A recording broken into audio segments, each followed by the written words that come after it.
नमस्कार, मी शेखर जोशी आणि आपण पाहताय शेजो वाच। शनिवारपासून गोवा फोंडा इथं सनातन राष्ट्र शंख महोत्सवाला सुरुवात होत आहे। या शंखनाद महोत्सवाच्या निमित्तानं आज शुक्रवारी गोव्यात भव्य वाहन फेरी काढण्यात आली होती।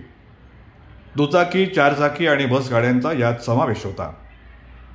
भारतीय प्रशासकीय सेवेतील माजी अधिकारी अरुण देसाई यांच्या हस्ते धर्मध्वज पूजन केल्यानंतर फोंडा येथील सनातन आश्रमापासून या वाहन फेरीला सुरुवात झाली।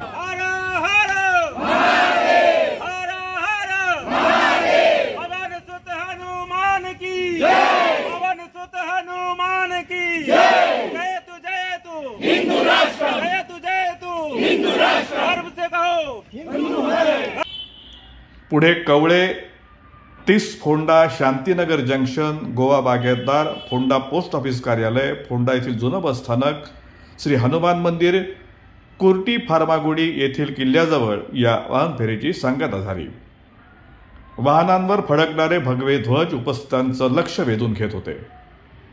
हर हर महादेव, सनातन धर्माचा विजय असो, जयतु जयतु हिंदू राष्ट्रम अशा घोषणांनी यावेळी संपूर्ण आसमंत निनादून गेला।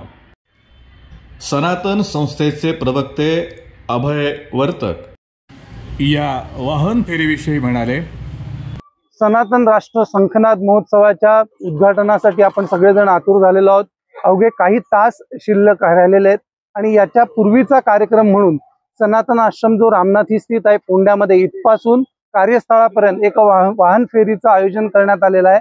या वाहन फेरीमध्ये विविध हिंदुत्ववादी संघटनांचे पदाधिकारी, कार्यकर्ते सहभागी होत आहेत। या वाहन फेरीच्या माध्यमातून संपूर्ण फोंडा शहरामध्ये या कार्यक्रमाची जागृती करण्यात येईल। फोंड्यामधून जाऊन ही वाहन फेरी इन्फिनिटी ग्राउंड वरती पोहोचेल